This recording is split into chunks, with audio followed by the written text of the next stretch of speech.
Hey, good evening, and welcome to the Arkin Brothers Talk About Movies. This week we're talking about Rain Man from 1998, starring Tom Cruise, Dustin Hoffman, Valeria Golino, and a bunch of other people. And it's about two brothers. One of them is really sharp, and the other one not so much, kind of like us. So enjoy Which it. one? Oh, Which one is? hey, Which one is I'm which? Matthew, Oh, sorry. and I'm Matthew Arkin, and you are. I'm Tony Arkin. And Hello. now we're going to roll the credits. Talking about cocktails that are stylish, movies great or phony, and how Tony should win a Matthew, and Matthew should win a Tony. But in the meantime, talking about film in the meantime. The Arkin brothers talk about movies. Oh, that feels so good going down into my tummy. Oh boy, every week it's a surprise for I us. love that. There, I love huh? getting surprises. I love getting surprises. Me It's too. great. What is it that feels so good going down into your tummy, do you think? What were you talking about? I was talking about. It was an imitation of Will Ferrell drinking Batch 22. Oh, that's right. And apparently in the cold open I said 1998, but it's 1988 because I'm tired and I'm an idiot, and I wasn't paying attention, so there you go. And you got your dark glasses on, so you can't see what's happening anymore. I have been looking again. I've been looking at computer screens all day. I'm tired, and I want to. This is also partly in honor of the movie. There are some sunglasses flashed in this movie. Oh, that's right. There are some sunglasses. I thought I'd honor that choice. Yes, I got it confused with 1998's Brain Man, which was a completely different movie. Very different, very scary movie, Brain Man. I remember they gave me nightmares. Brain Man. It's about a man who has a big brain. I want to write that script. So before we were live here or semi-live, you were saying you're tired, and you don't look tired. You look like you look ready to do a show and well lit. I just hope you're all right. Vegas. I got it under control. Yeah, Vegas, you can be, 24 hours a day here in Vegas. I did get them to quiet down with the slot machines behind me for the show. Right. Yeah. They're losing so much money right now. Well, it's a lockdown. You have that whole casino for the hour. No, this is the casino from Ride to Hell, or what was the movie? Hell's Nightmare Alley. What movie did we watch where they end up in an empty Snake Las Eyes. Vegas? Snake Eyes? An empty Las Vegas? Well, that's Atlantic City. No, but there was another movie where they end with Jan Michael Vincent. Don't they end up in a casino in Vegas? Absolutely. Yes, they do. Completely empty. They do. Nightmare Alley. No, not Nightmare Alley. It's Damnation Alley. Damnation Alley. Isn't it? Ride. Yeah, Hell Ride to Forever or something like that. No. Yeah. It's gonna come to us. Yeah. Renegade. Sophia's saying Renegade. Ago. No, not Renegade. Not Renegade. Jan Michael Vincent. Yeah, that was back around. I think it's Damnation Alley. Damnation Alley. That was back around Arkin Brothers, 46 or something like that. Yeah, we had just done the Tyrone Power quadrology. Yeah. Very popular. Yes. Very, very popular. It's Tyrone to the fourth power, I think, is what we called that month. Yeah, indeed. We're talking a whole bunch of nonsense today, aren't we? Well, I think we're both a little punchy for whatever reason. Oh, that's the there we go. That's the that makes that kind of wakes me up a little bit. Now I'm really in Vegas. Lost Wages, Nevada. So the only way to make money in that town is to step off the airplane and into the propeller. But seriously. Whose is that? I don't know, it's from some old play or something like that. It's a line of Adams from some play, I think. Yeah. So I don't know. What was your week? What was your week like? Good. My week bad, was horrible. I don't know. I don't want to put adjectives on it. It was a week. Some of it was profound. Some of it was boring. Some of it was exciting. It was 7 days long.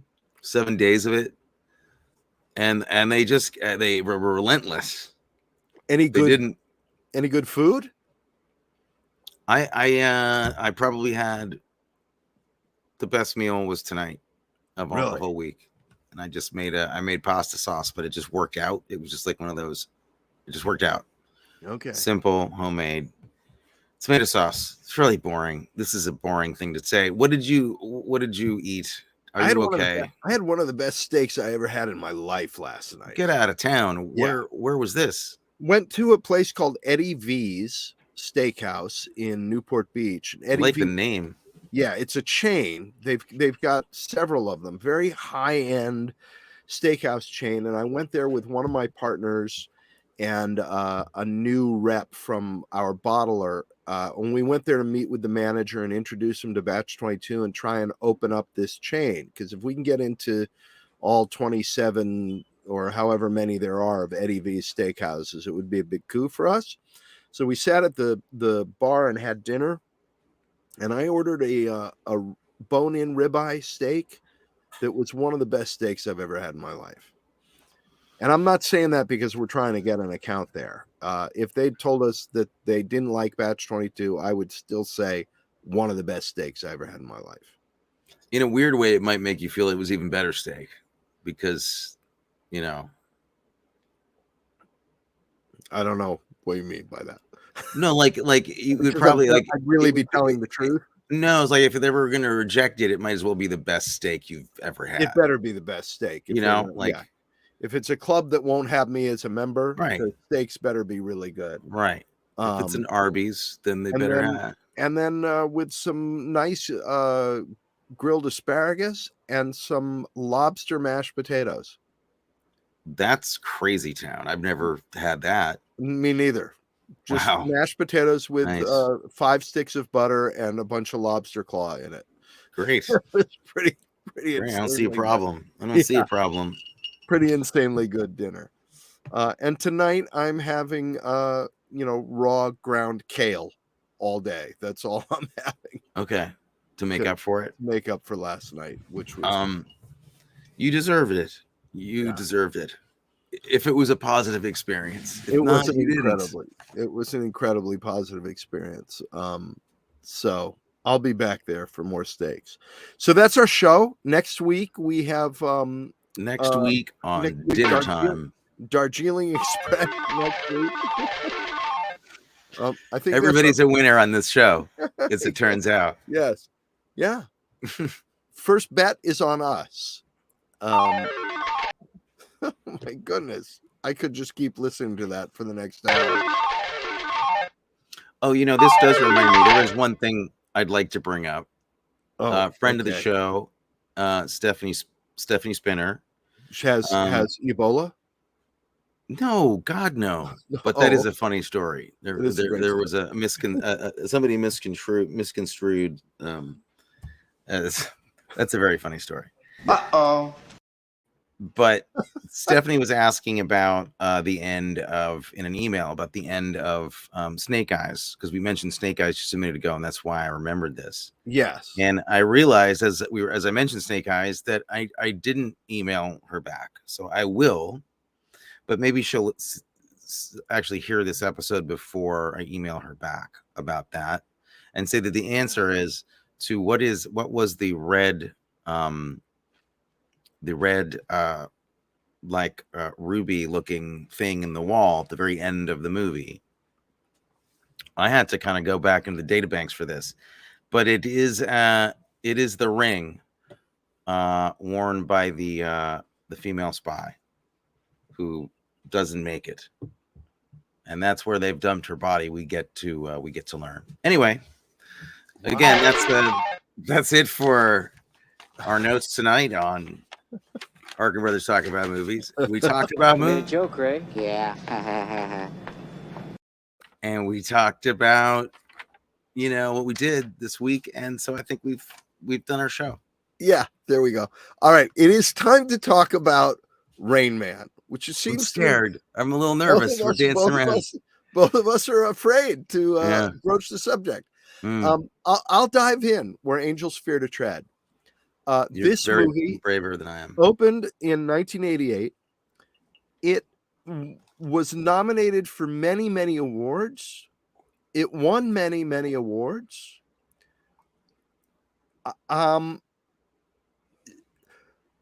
There's a story about a teacher of Dad's who, after Dad had become quite successful, somebody doing an article on Dad went back and interviewed this teacher of his from LA City College. And this was after Dad had become famous, accolades, all kinds of stuff. And this teacher, when he was interviewed, and I kind of respect him for saying this, he said, didn't understand it then, don't understand it now. Which I kind of respect the guy for sticking by his guns, right? You know, not everybody has to like everybody. He didn't like Dad. He didn't get what he does. And he said he still doesn't get it. He didn't change his tune. Uh-oh. I'm going to jump right in. I don't get it. I don't get it. Uh-oh. I don't get one moment of it. Uh-oh. Yeah, you know, There, boy. I've said it. Very talented people across the board.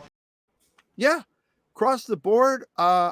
Huge Barry Levinson fan, unbelievable talent. Blah blah blah. I watched this movie and I was mystified. Uh-oh. Are we gonna have a fight? God, no, we're not. I'm so relieved. And that's our show, ladies. That's our show. Complete agreement. Good night. Oh my God.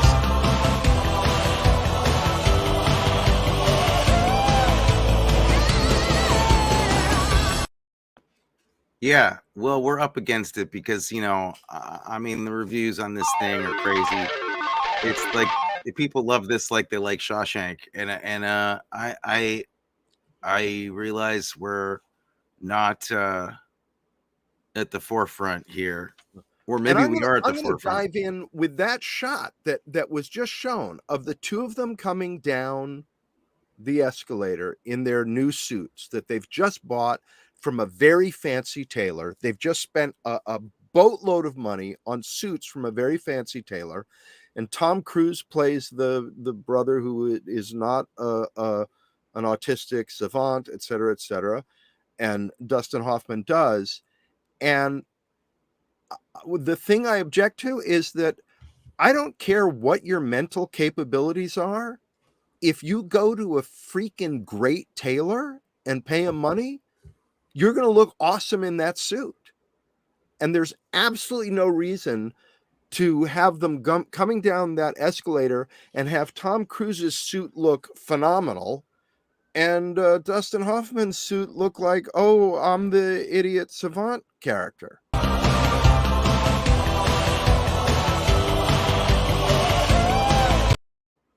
don't know. I think they looked equally smart. Well, but you look at the trousers, look at the way the jacket fits on Dustin Hoffman. Just Dustin Hoffman. I mean, I'm sorry, but there's a limit to what can happen when you're standing next to Tom Cruise. No, but but the clothes can fit. I mean, I have the body that I have. It's not exceptional. I was doing a show in New York a few years ago. They sent me to a tailor, and this guy worked on this suit. I had, fittings for the suit, and I looked like I do not look like $1 million. I'm gonna put it right out there. And in this suit that they tailored for me, I looked like $1 million because the tailor knew what he was doing. Were you standing next to Tom Cruise though? You were alone in a room looking at yourself going, I look pretty good. You may have been standing next to pre-bodybuilding J.K. Simmons and said, I look pretty good. If I were not standing next to Tom Cruise, I would have looked really tall. That's all I'm going to say. Whoa. Yeah, I threw down there, didn't I? Well, you'd have to throw down because that's where he'd have to. You remember what Nicole Kidman said, I think, on Letterman right after they got divorced, and he asked her something about what it's like, now being divorced, and she said something about, well, I can wear heels again. Yeah. Well, I will say, look, you know, I did have the opportunity to meet him once at a party. There was no reason for it to happen. It was a screening. Dustin? No, Mr. Cruz, Mr. C. Yeah. And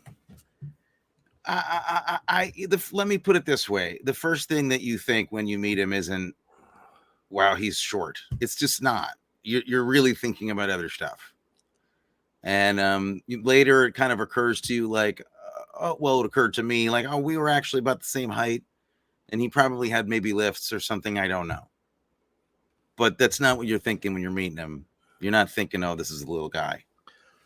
What are you thinking, Tony? You're like, holy shit, that's Tom Cruise. I mean, that's what you're thinking. He flies helicopters. How the hell am I in the room with Tom Cruise? How is he talking to me?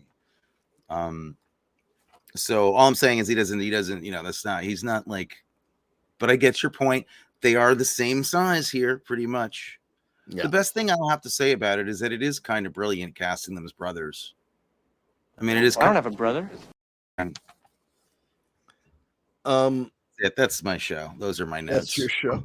Are we supposed to tell people what the movie's about? Because why didn't anybody tell me I had a brother? Yes, we are supposed to do that. We're supposed to encapsulate it very quickly and briefly. There's not much here. No, right? There's not a lot. Tom Cruise is a mover shaker guy trying to get by, selling gray market cars, wheeling and dealing. Ferraris, Lamborghinis. He's going to come and seize all the cars. High-end Italian sports cars. Fancy schmancy cars. And in the middle of a deal that's not going well, he gets a call that his father died. He's got to go. Your father has died, Charlie. Charlie? Uh-huh. I'm sorry, the funeral's tomorrow in Cincinnati. Yeah, so he's got to go back to Cincinnati for the funeral. His father's estate is settled, and he finds out that he got the old fancy car and some rose bushes. He got $3 million, but he didn't get the rose bushes. I got the rose bushes. I definitely got the rose bushes. Charles. I definitely got the rose bushes. I mean, those are rose bushes. There is no need to what? Yeah. And the rest of the estate, $3 million, has gone to a facility where he discovers he has a brother who lives in a facility, and he sort of kidnaps the brother because he thinks that may help him get half of the money. Who the hell are you? Uh-oh. Huh? Oh, wait a second. Where are you going? They go on a road trip, and Tom Cruise ostensibly grows a little bit. It's a road trip movie. Yeah. It's a road trip movie. Yeah. It's like, that's it. It's a road trip. They're trying to get to California, and they have to drive because he won't fly, because Dustin Hoffman won't fly. Because he's an autistic savant. And he has very specific times and needs about how he'll travel, and television shows he has to see at a certain time. Yeah. So it's very hard to travel. It's definitely not my room, and I don't have my tapioca pudding, and the bed's in the wrong place. That's definitely not my bed. Dustin Hoffman won an Oscar for this movie. Yes. Would that be an Academy Award? Yeah, he won an Academy Award. Won an Academy Award. I'm an excellent driver. Yeah. I don't want to lead with that because there's other things that are confusing. I honestly am glad that you said that you just didn't really get it, because I don't really get it. I didn't. I think there are things about it that are admirable in moments or scenes or things, and I think that maybe what they were trying for was interesting. I just kept on thinking, like, I just wanted this to be, if there was ever like a small no, if there was ever like a small European movie, you know, ever, this would have been it. This would have been the way, to me, the idea of doing it in this incredibly high end, you know, gorgeous Hollywood style, very expensive looking movie just feels like I don't understand the treatment of it. And I think we're going to get to some important truths about how we feel about these performances. I'm scared to do that, but Yeah. Uh-oh. There you go. Well, let's go even beneath that. The writing. Let's do that. I wanted for Tom Cruise's character to work for me. He seemed, I mean, granted, at the beginning of the movie, we're supposed to think he's a bit of an asshole, right? You're using Raymond. Raymond, am I using you? Am I using you, Raymond? Yeah. Shut up! And when we get into that, I wanted to learn more about his backstory, about why he was the way he was. Now they do it, but the story that's told about him, you know, stealing his father's car, that car when he was 16 years old, just makes him seem like more of an asshole. There wasn't something about his past that made me sympathize and identify with why he's become the way he's become. It just didn't work for me. So he became, I don't mind a character who's flawed and unlikable if I see and understand the circumstances that drove him to that, and then he has some redemption. But this guy just seemed unlikable from the get-go. I'll go one step further. I mean, I don't care if a character is likable. I don't care if a character is likable at all. It has zero to do with my enjoyment of a movie. Yeah, well, I you're can talking watch to the him- guy who likes Ralph Meeker. Well, exactly. So you were actually kind of like soft pedaling yourself a little bit here. You know, you don't care, and neither do I. What I do care about is when I feel like the movie is asking me to find sympathy and asking for sympathy when I don't feel it's earned at all in any way. And I'm happy to not give sympathy. I'm happy just to watch this terrible person, but I'm not willing to be manipulated into feeling things about him that aren't in the movie. Right. They're just being asked for, you know? And why Valeria Golino is in love with him and sticks with him is a mystery. I understand why she's with him in the beginning. I don't know why she comes back. Valeria Golino. Yes. Yes. I don't know why she comes back. Yeah, I guess one of the things I felt was that, you know, this movie is about, on paper, maybe, the movie is about a person undergoing, a very flawed person undergoing a very small but important change in their life, in their emotional life, you know. And I like that idea about a movie. I like that idea for a movie, where a character goes from A to, you know, to just to B, not to like down the alphabet. Just they just make one click of they get 1% more human, you know. And I've seen movies like that. Maybe this was trying to be that. I just don't think the script inspired Cruise to give a performance that was subtle enough to capture that shift. I didn't see a shift. He also is a really bad guy, like a pretty awful. He does some pretty bad stuff, and we're asked to think that he's changed in a very, very small amount of time, and we really Put your shorts on the highway. We really haven't seen we haven't seen the thing change. We're kind of told that it's changed. We're kind of told that I feel more for this guy and I've opened up my heart a little bit, but I don't really think we've experienced it. And you know who does a great an example of what you're talking about the character only needing to go from A to B for you to care is Donald Margulies in Sight Unseen. He does this great thing with the character of Jonathan Waxman where, and I had an argument with a friend of mine about this play once where my friend said, it's terrible. He doesn't change. He doesn't change at all in the course of the play. And that's kind of true, except at the end of the play, what he finally decides to do, it's like the whole play is him trying not to look in the mirror at himself. And at the end of the play, he turns the mirror around and looks at himself for the first time in a way. And my friend said, yeah, but what happens? And I said, well, who cares what happens? he changes or he doesn't change, but that struggle to decide to look at yourself and maybe, maybe take an honest look at yourself, that change alone, Sure. he makes it huge in the play. And in this, you don't, I just didn't buy it. I don't see what it is that wakes him up. I'll even go one step further and say I don't even need a character to go from point A to point B. Honestly, it just, if you're going to work in that kind of subtlety, then the screenwriting to me, or the perception of it, the way it's filmed, and the acting has to just be working at a much subtler level than this movie was really operating at. That's what my takeaway is. This is such a downer because everybody loves this movie. Like, honestly.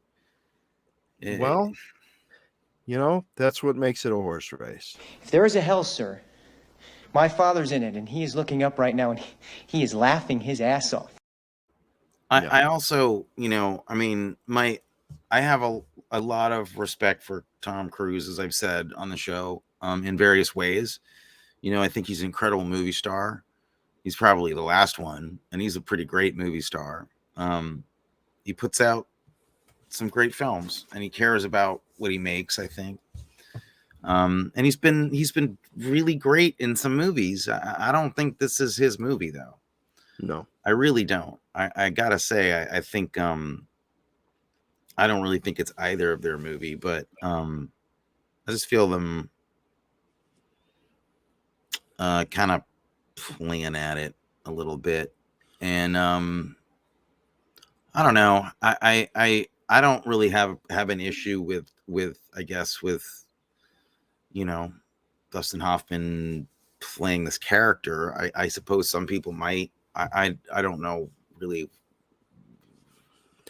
what I feel about it. Fine in it. I think he's absolutely fine in it. I don't get the accolades, though. I don't think that there's a lot of talk about the research and the study that he did to play this character, but that's just, that's what we all do when we're playing a role with the details of a particular condition.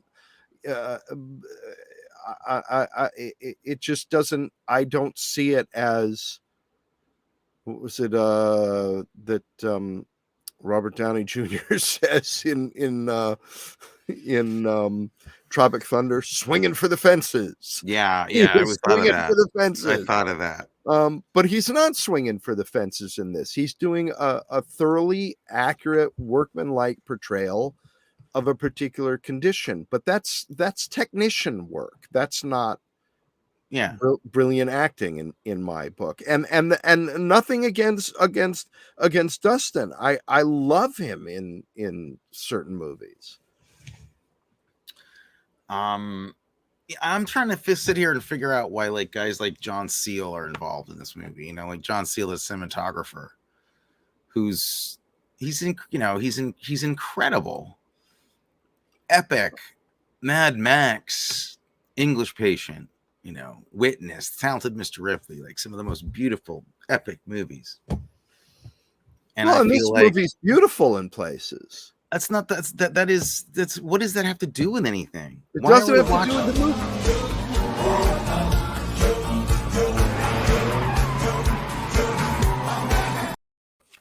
movie. We gotta start somewhere. Let's just start talking about Hans Zimmer, shall we? The score. What Toto concert did he just come back from? I mean, what is going on? Well, he only did 12 minutes of music for this movie. It was the wrong 12 minutes. But I think the rest of it is the music supervisor. I'm talking about, I know the difference between the score and the music supervisor, and trust me, they're both on my list. Horrible. But Hans Zimmer, who has no shame and knows not the word shame, didn't really know it when he first started, because this is his first film, I think. We're close to it. Do we have any music clips we can play? We've already heard some. Wheel of Fortune. Hans Zimmer. Yeah. And then we get to see the fantastic Eric Clapton have a little moment with, the after midnight song on the video comes on the hotel room. Yeah. This was just so manipulated by studio people with I just felt like you could taste the sushi that had been flown in from Melrose. I want to take a break from the horribleness for a moment. Okay. Is it just us? Maybe it's just us. No, Maybe this is a great movie. There's a couple of things that I want to call out as fantastic. Not having to do with the movie itself necessarily, but just things that I think need to be recognized. Okay. Bonnie Hunt as the waitress in the toothpick scene. She's great. She shows up. It's her film debut. And this is a woman who throughout her career, role after role after role that should have propelled her to stardom. And I see it every time I see her in anything. I never understand why that woman was not an enormous superstar. She's great. And and here she is in this bit part, and she freaking shines. Sally, she likes Sally. 461-0192. How did you know my phone number? Really interesting about that scene too is that it's written with one of the silliest lies in it I've ever seen, because I don't think name tags have people's last names if you work in a diner. No. Do they? I don't think they do. No, they don't. They don't have the last name. Pretty sure they don't. No. So I didn't believe that part of it. But she just Lucinda Jenny, who has one scene as a maybe hooker at the casino. Dynamite. No, I agree. I agree. What I'm thinking here is that what's pretty clear is all the ancillary small character work is great in this movie. All the small stuff is great and much more refined than these two lead performances are. Yeah. And I feel like that's where Barry Levinson didn't really have any real control over his movie. Like the stuff that's great is, I think, Barry Levinson. Yeah. Beth Grant as the farmhouse mom. Absolutely. I mean, incredible casting, an incredible actor. Gerald Mullen is Dr. Bruner. The guy who plays Vern, Michael D. Roberts. That's one of my favorite scenes. Vern in the beginning is the Vern, VER, and of course, these people are going to be here all day, Vern. This is an unannounced visit, Vern. This is definitely not a weekend visit, Vern. Yeah, he's terrific. My main man. Yeah, Vern, my main man. My main man, Vern. And Barry Levinson at the end.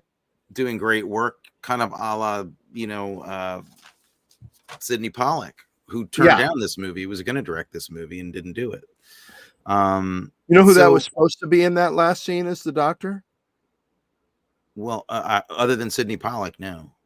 J.T. Walsh was going to be. Oh, J.T. Walsh. Oh, okay. Yeah, that's right. He took it because he dropped out. Yeah. So yeah, I mean, that's what I'm getting is that I can see Barry Levinson's touch in those small scenes, in those small parts, in the country doctor scene. That great doctor that they talk to, who doesn't really know anything about psychology, but that's right. It's a terrific scene. It's a great scene. I love the casino guy and the fact that the casino helpers, and this is very Barry Levinson, that the casino's cool. You think they're going to break his legs, and they're like, just get out of here. Will you take the money and go away? Go away.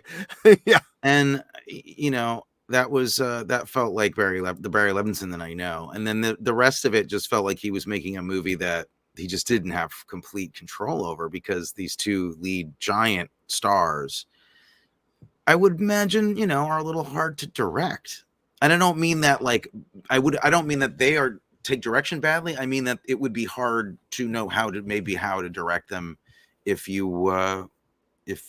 you weren't already friends with them or somehow in.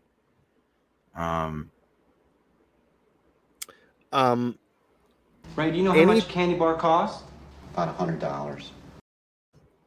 Any particular scene stand out to you as exceptionally bad or uncomfortable? Because I have two.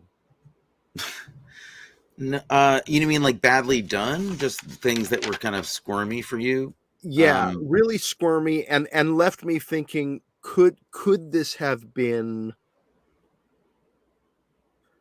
because they were two scenes that to my mind were aiming for really capturing the heart of not the conflict, but the conundrum of the movie, right? The sort of the central, what are we going to do about Raymond question of the film.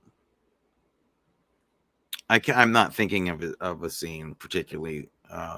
The dancing, the brothers dancing. Oh God! All right. Have been, which was aiming for.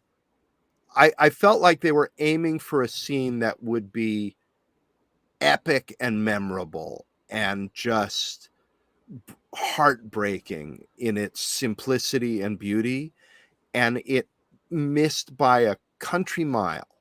No, I totally agree with you. Yeah, I should have known that. That's an obvious one. I should have known that. You were talking about that scene. I agree. It does feel like everybody was consciously trying to make a great Hollywood moment happen. Yeah. And I'm sorry, you and I would do that scene better. Yeah. Yeah. With an iPhone. Uh-oh. In a Holiday Inn. Yeah. And yeah, then that was rough. The kissing scene in the elevator with Valeria Golino. Awful. Just don't understand it.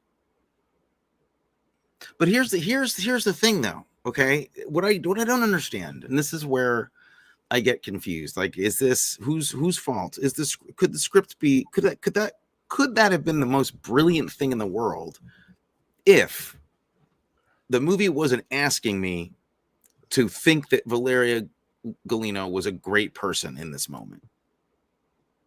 If the scene was about a very strange woman, right, as it turns out, because this is an odd thing for a woman to do, to stop an elevator and kind of sexually prey upon a man who doesn't have his wits about him in that regard.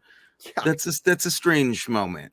Now, I gotta say, I think it would have been strange back then. I don't think that's our modern sensibility saying that it's strange either. It's not. It's well, strange in the sense that it's behavior that is, I think, worth dramatizing. It's a scene worth shooting, but to not address it as such, to feel like the studio making it was asking me to buy into the romance of it instead of the extremely weird kind of unwholesomeness of it. You know what could have made it really, really interesting is if there had been a sense of her looking for some honesty, simplicity, innocence from him that she doesn't get from her actual boyfriend, Tom Cruise. Right? And she tries this in order to fill that need, and it doesn't work. And she realizes there's something wrong with it. That could have been a fascinating scene. That could have been a fascinating scene. It also could have been fascinating if it was played as it was, but it wasn't created in a way to make us feel that we had to, that we were manipulated into feeling things about it rather than just watching and observing behavior. Right. You know, like when they made Being There, which is, I think, the good version of this movie in many respects, you know, or it seems to be like the touchstone, maybe the kind of movie they were trying to they thought they were making here. You know, this is the kind of movie that Hal Ashby would have known how to make.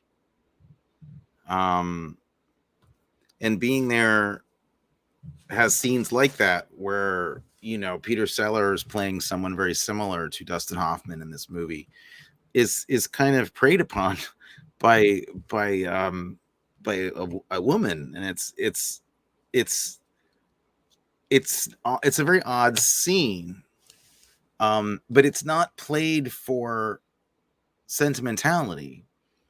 Right. We're not asked to buy into into any kind of romance of it, Right. with its score and its lighting and the way that it's, you know, kind of shot and handled. We're just kind of shown this odd moment, and that's what was missing here. And I think it was cognitive dissonance that you're feeling of like, I feel uncomfortable, but the storyteller is saying like, no, go to sleep, it's beautiful, she's giving him a gift, and you're like, no, this is wrong, what's happening? Yeah. It starts getting kind of creepy and you don't know really why.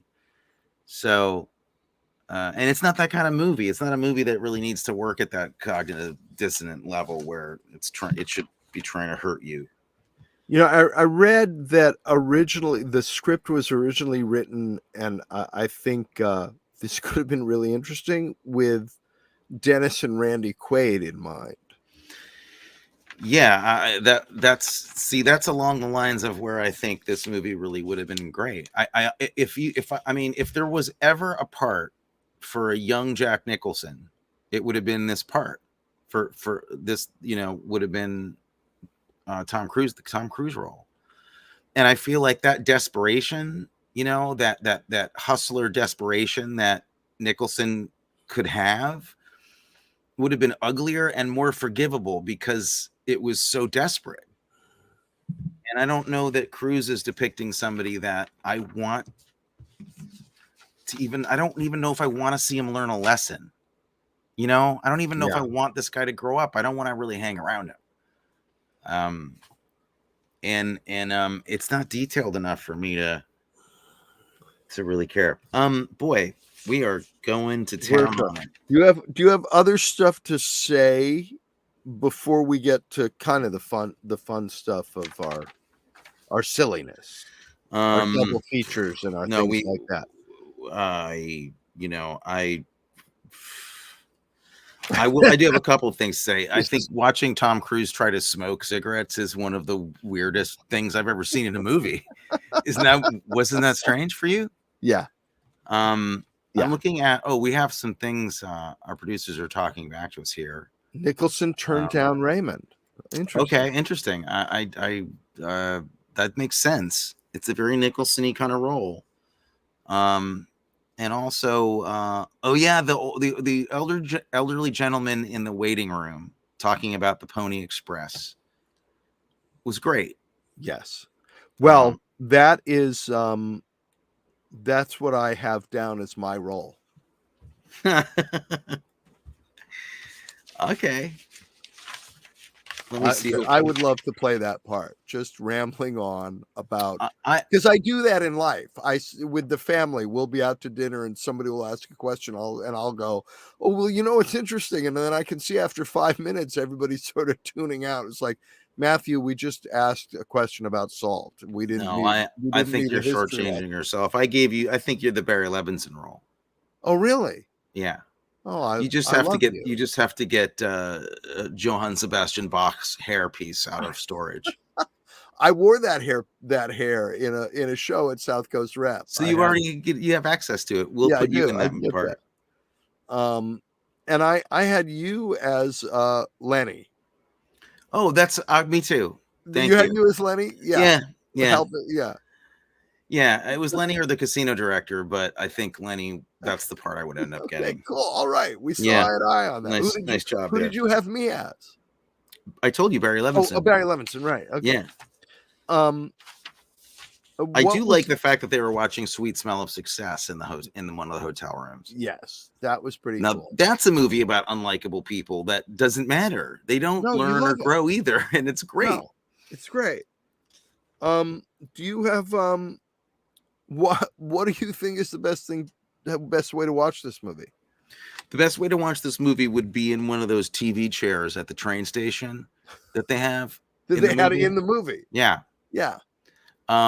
I hadn't seen those chairs in a while. People, honestly, if you want to see how messed up the 80s were, and this goes back to the 70s too, there is no better example of how psychotic that time period was than that row of chairs. Does this government want you to watch television or what? Yeah. Watch television. Yeah. It's like Roddy Piper in Them. Yeah, and they look like obey. Yeah, exactly. and those TV chairs looked exactly like, it looked like the Travis Walton story. It looked like Fire in the Sky. It really was terrifying. Yeah, I had down. People may not know this. Our listening audience may not know this, but I used to be quite the knitter and needlepoint guy. I would do a lot of needlepoint and knitting. Is that code for something? No, it's actually I would do that. Oh, I'm sorry. And it partly came from doing theater and having hours backstage, having to listen to the show, and you can't read a book because you got to be listening. It would keep my hands busy, and I would do that. I think the way to watch this movie is while you're doing something else, like knitting or needlepoint, that is taking all of your attention, so that you really don't have to pay that much attention to it. I think the best way is to just watch on a loop. There are 2 arrival montages into Las Vegas.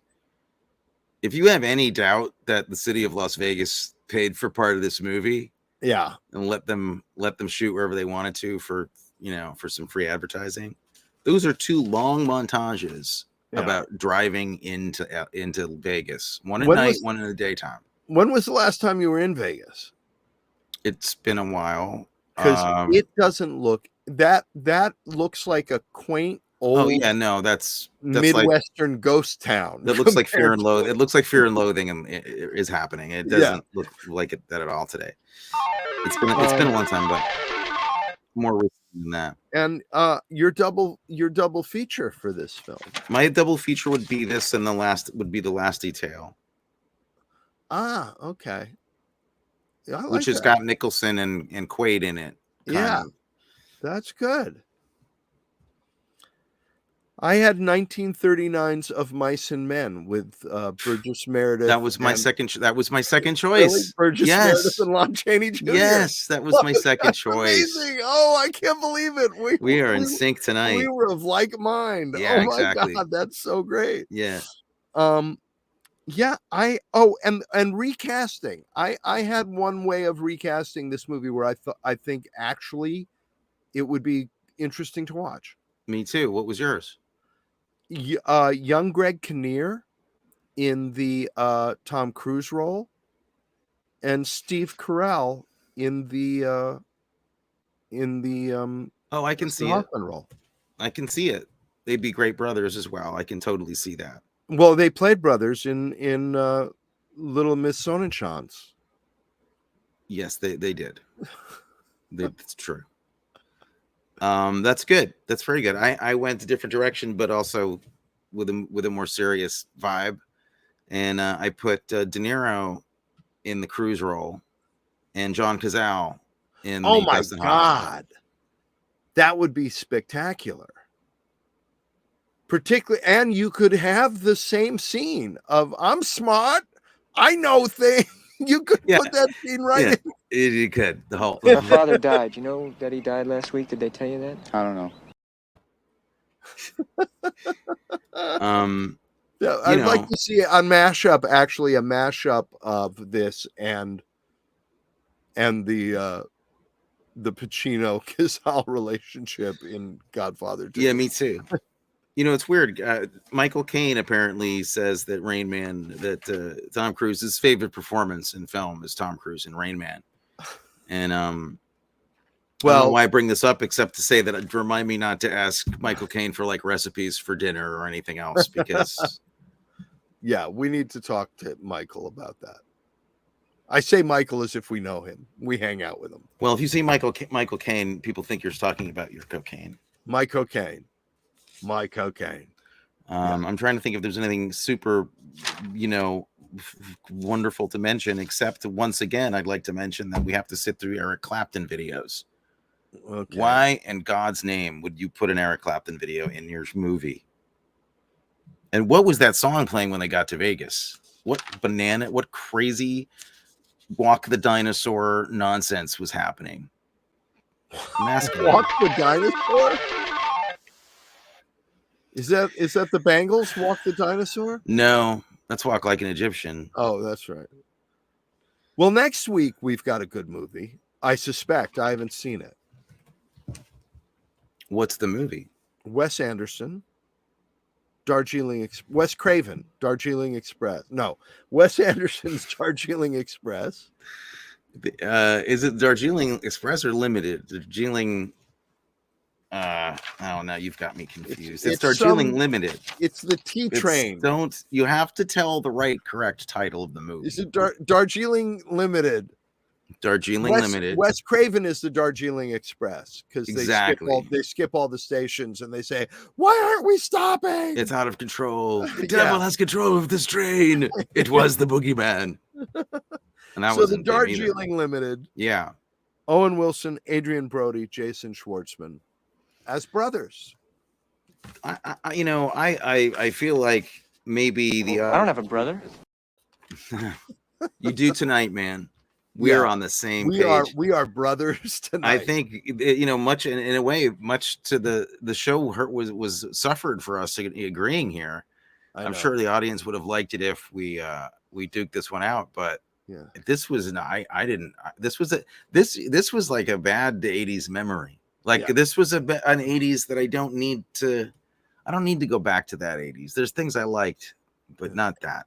And maybe we should leave our audience with this fun fact, that the fart scene in the phone booth was not scripted. No, apparently not. and there you have it. So, which means it should have been a lot funnier and better. Yes, than it was. It should have been.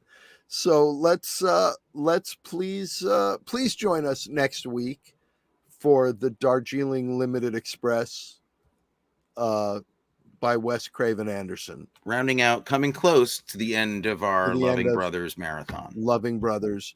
And we maybe we won't agree so much next week. You never know. You don't know. I hope to give you a more scintillating show next week, dear listeners. We do what we can. Good night, everybody. Talking about cocktails that are stylish, movies great or phony, and how Tony should win a Matthew, and Matthew should win a Tony. But in the meantime, talking about film